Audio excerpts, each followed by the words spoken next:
Y ya estamos saludando desde España a José Luis Lanao. José Luis, buen día, ¿cómo te va? Hola, buenas tardes desde aquí, ¿qué tal? Muy bien. José Luis, acabas de escribir una nota que me pareció muy interesante, ¿no? Titulada El Mundial 79, Videla, Sabag, que estás hablando de Fernando Sabag Montiel, y un choripán en Recoleta. Este es el título. Y lógicamente que me invita el título a hacerte una pregunta de naturaleza histórica, porque nosotros somos seres humanos que nos vamos construyendo sobre la base de sentimientos, de ideas, más tarde, qué sé yo, de conceptos, de razones, pero los sentimientos forman una parte constitutiva esencial de cada uno de nosotros.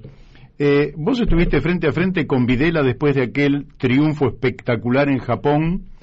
Cuando regresaron estuviste frente a frente con Videla, todo el equipo lo estuvo. ¿Qué sensación tuviste en aquel momento? Bueno, la sensación era de ser instrumentalizados a partir de un éxito que evidentemente era legítimo, porque el equipo era un equipo formidable, inolvidable desde el punto de vista futbolístico, del buen trato del balón, pero sin ninguna duda es aprovechado por la dictadura, por ese gobierno genocida. Tal es así que nosotros debíamos regresar a Ezeiza desde Tokio, y el avión fue detenido en Río de Janeiro. Ahí nos subieron a un avión de las Fuerzas Armadas y nos desviaron a Jorge Newbery, para luego subirnos en unos helicópteros, trasladarnos al campo de fútbol de Atlanta y ahí en unos micros llevarnos hasta la Casa de Gobierno para ver a Videla. Todo esto fue de imprevisto, es decir, de alguna manera el régimen lo que estaba esperando era si se le ganaba a la Unión Soviética en esa final, para preparar ya un reconocimiento festivo, intentando que la gente saliera a la calle. Es más, ahora recuerdo que nosotros nos salimos al balcón de la Casa Rosada, nos quedamos en el salón anterior, pero veíamos a Videla como en un determinado momento salió al balcón y saludaba a la gente que estaba reunida ahí en Plaza de Mayo, como si realmente lo hubieran estado saludando a él, ¿no? Uh-huh. Con lo cual todo estuvo instrumentalizado, nos dimos cuenta con mucha mayor certeza a posteriori. Evidentemente que también el genocidio no se conocía en su verdadera dimensión, luego sí fuimos conscientes de ello, pero fuimos los mariachis. Yo pongo de alguna manera un símil también en la nota, en la que fuimos de alguna manera los mariachis festivos de un jolgorio, de un loco paranoico dentro de un gobierno genocida, ¿no? Uh-huh. Los mariachi, ¿vos creés que todo esto le servía lógicamente a la dictadura para distraer el foco de atención en momentos en que era denunciada por violaciones sistemáticas a los derechos humanos, terrorismo de Estado, en fin, todo lo que ya sabemos, y que utilizaban el triunfo como elemento distractivo o como elemento de legitimación de lo que venían haciendo? No, creo que de legitimación de lo que venían haciendo y de lo que no se conocía, está claro. La dictadura enseguida entendió que había dos acontecimientos que a mi entender no eran deportivos sino políticos.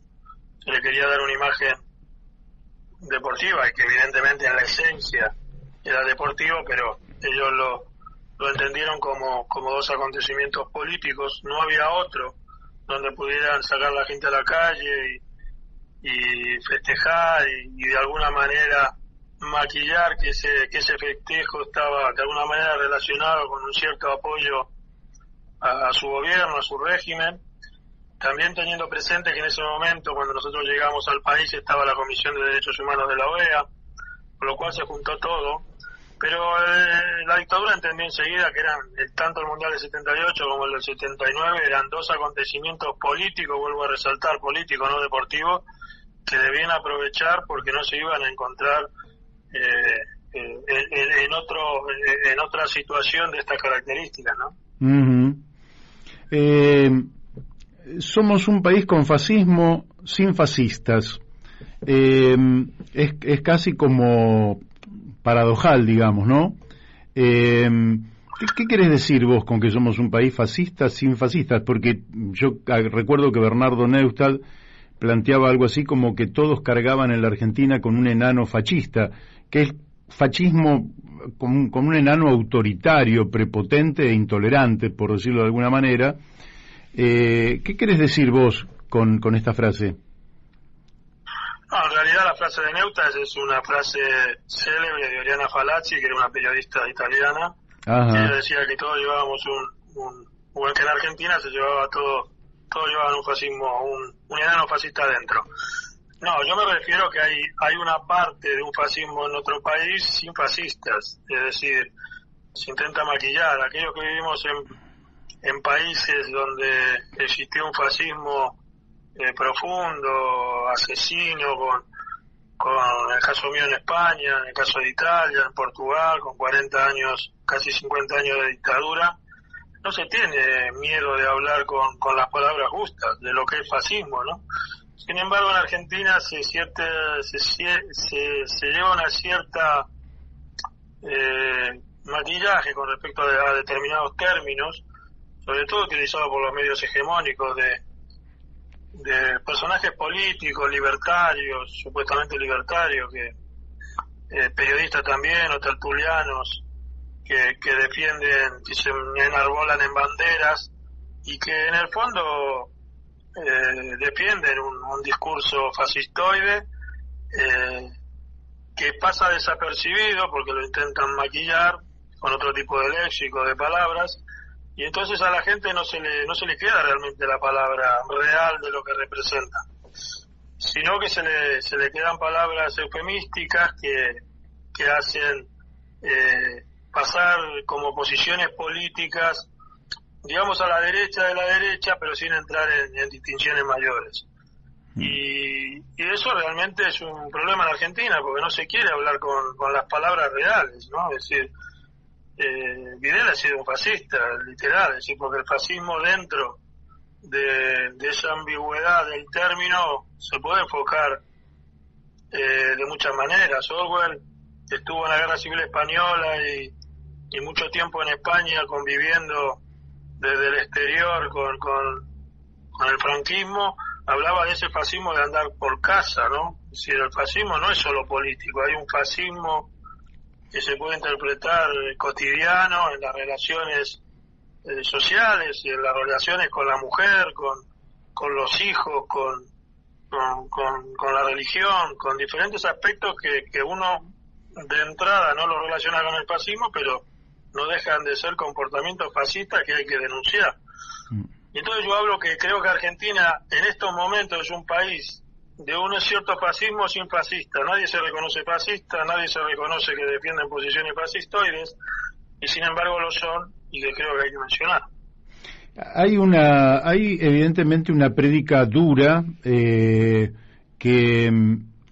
ha instalado aquí, desde mi punto de vista, la política siempre gana cuando simplifica las cosas, ¿no? Bien, mal, blanco, negro, y el chivo expiatorio es realmente una práctica, una costumbre que se lleva mucho, sobre todo en la práctica periodística, más que incluso que la política misma. Hubo, lógicamente, que se catalizó en Cristina Fernández de Kirchner este concepto de que sería la dueña y el origen de todos los males, y hubo periodistas, por ejemplo, que la castigaban todos los días. Un caso es Babi Echecopar, y el tipo ese día donde se intentó el magnicidio por parte de Fernando Sabac Montiel, el tipo dijo: fui demasiado lejos. Y después te cuento algo más sobre eso, pero ¿crees que está en esta prédica, está en esta palabra, está en este constante martillar el responsable del dedo en el gatillo de Zapac Montiel, o crees que en definitiva se trataría de un loquito suelto o partícipe de una célula nazi suelta que en definitiva lo iba a hacer en cualquier caso? No, yo creo que hay que particularizar lo del atentado, que en definitiva deberíamos dejarlo al lado desde el punto de vista político, porque al final Cristina es el foco de atención de un odio recalcitrante por los poderes fundamentalmente económicos, que es una correa de transmisión hacia los poderes fácticos de la justicia y hacia los poderes de los medios de comunicación. Es decir, el odio a Cristina es generado por sus posiciones muy concretas desde el punto de vista económico, de distribución de la riqueza, de la necesidad de que este neoliberalismo salvaje sea controlado de alguna manera con regularizaciones por parte del Estado, una intervención directa por parte del Estado en la economía nacional. Es decir, a los poderes fácticos no les da miedo Massa, ni les da miedo Alberto Fernández, ni les da miedo Duhalde. Es decir, tenemos que interpretar que dentro del peronismo ha entrado un matrimonio con apellido Kirchner que tiene una ideología económica muy determinada que hace daños a los poderes económicos dominantes, y por eso se encarniza este odio y esta salvaje persecución. No hay que perder de vista este enfoque. Es decir, Cristina Kirchner, dentro del peronismo, que es la líder del peronismo, enfoca una ideología económica sostenida en muchos sectores de la izquierda a nivel internacional que piden de manera determinante un control directo sobre este neoliberalismo salvaje. Por lo cual se entiende, es decir, el atentado se podía haber producido hoy, se podía haber producido hace años, se puede producir en un futuro, porque es la cabeza pensante a la que hay que silenciar desde todo punto de vista, silenciar, proscribir políticamente, intentar arrinconar y tal vez silenciar ya definitivamente, ¿no? Por lo cual, sin duda, que todo esta crispación mediática enlazada directamente con el poder económico, financiero y dominante provoca este tipo de situaciones. Pero partiendo de la base, que creo que hay que resaltar, de que Cristina es el punto a neutralizar, porque su posición económica es una posición que dentro del peronismo tiene evidentemente esquinas y aristas muy definidas con la izquierda internacional, ¿no? Ahora hay un diputado del PRO que pidió la pena de muerte para Cristina Fernández de Kirchner, que prometió además que iba a presentar un proyecto de ley que se llama Francisco Sánchez, que acá voy a poner una anécdota personal. Yo a veces he escrito alguna nota que no quise poner Mario Masitelli y puse Francisco Sánchez porque mi segundo nombre es Francisco y mi segundo apellido es Sánchez. Aclaro que no tengo nada que ver con él. Bueno, una nota de color. Lo cierto, bueno, que el tipo dijo que ahora no va a plasmarlo en un proyecto de ley, y el jefe del bloque, Ritondo, aclaró que no, el bloque no va a apoyar semejante locura. Es indudable que hay todo un sector que la ama a Cristina y hay un sector que la odia a Cristina, y eso está ocurriendo en este momento. La pregunta que te hago es lo siguiente: ¿cómo se recepta en España este intento de magnicidio, conforme que en España están perfectamente delimitados espacios con una clara definición ideológica. Sí, aquí es un fiel reflejo de lo que, en menor medida, evidentemente, porque hay una ley de medios europeas donde, por ejemplo, el grupo Clarín no podría operar en Europa debido a su conglomerado y esa acumulación de medios y de empresas, por lo cual no podemos comparar el espacio europeo de medios de comunicación con el argentino, pero el dominio de los medios de comunicación pasa por el capital financiero, que de alguna manera encontró la forma de trasladar un mensaje a partir de la compra y de la subordinación de muchos conglomerados mediáticos que defienden sus intereses, y entonces aquí se da una cierta similitud, ¿no? Aquí casi el 80% de los medios de comunicación son dominados por la derecha. Hay un sector minoritario, fundamentalmente en redes sociales o en páginas web. En papel ya no queda nada, porque el país, si bien cuando yo llegué, para que se haga una idea, los oyentes, cuando yo llego a España en el año 84, las editoriales del país las escribía Eduardo Galeano, o de Benedetti, o Netti, y hoy las escribe Bárbara Llosa, por lo cual podemos intuir el giro ideológico de este medio que siempre se les asoció al Partido Socialista Obrero Español, pero que hoy ya pertenece a un liberalismo muy cercano a la derecha española. Uh-huh. Es cierto, con algunas excepciones, porque hay columnistas que todavía siguen manteniendo una posición progresista, ¿no?, dentro del medio.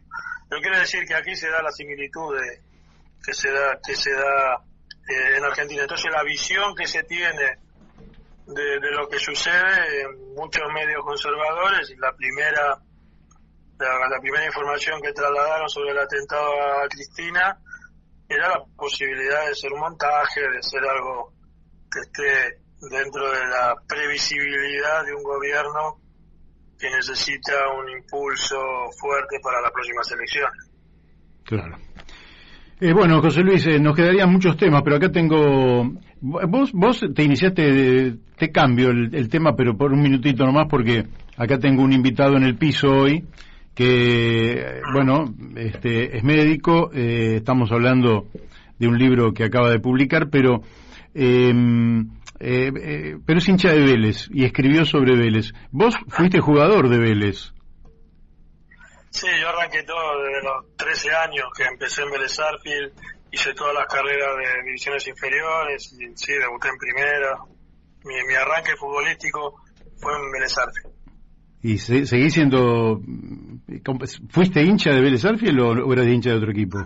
Sí, era hincha, sí, toda mi juventud y mi adolescencia lo seguí a Vélez cuando podía. Lo que pasa que es cierto que en el año 84 yo ya me voy a España, entonces en aquella época no existían las redes sociales, era todo más dificultoso, entonces dentro de lo posible seguía en contacto con el club, pero de forma mucho más limitada.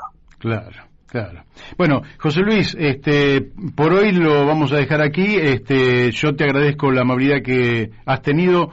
Trataste un montón de otros temas que me gustaría seguir conversando con vos más adelante. Así que lo que te voy a hacer es mandar un fortísimo abrazo y agradecerte esta predisposición que tenés a charlar con nosotros desde España, un lugar, bueno, ¿cómo te trata España? Contanos eso. Bueno, en realidad yo tengo la familia aquí, tengo una hija, estoy separado, pero tengo una hija, por lo cual después de la lesión que tuve a los 25 años, que tuve que dejar el fútbol, yo tuve una relación de pareja, me casé, tuve una hija, entonces ya de alguna manera me instalé ya definitivamente en España. Si no, tal vez hubiera regresado al país, pero debido a esas circunstancias... España me trata bien de muchos aspectos y otros que se terminan extrañando mucho, ¿no? Es decir, el concepto de la amistad es diferente, el concepto del humor, es decir, hay cosas que no se pueden emparejar con la forma de ser nuestra, ¿no? De los argentinos, por lo cual son cosas que se extrañan, pero en otras cosas la experiencia ha sido muy positiva. Bien, bueno, la seguimos en cualquier momento, te mandamos un fuertísimo abrazo. Muy bien, muchas gracias, saludos. Gracias.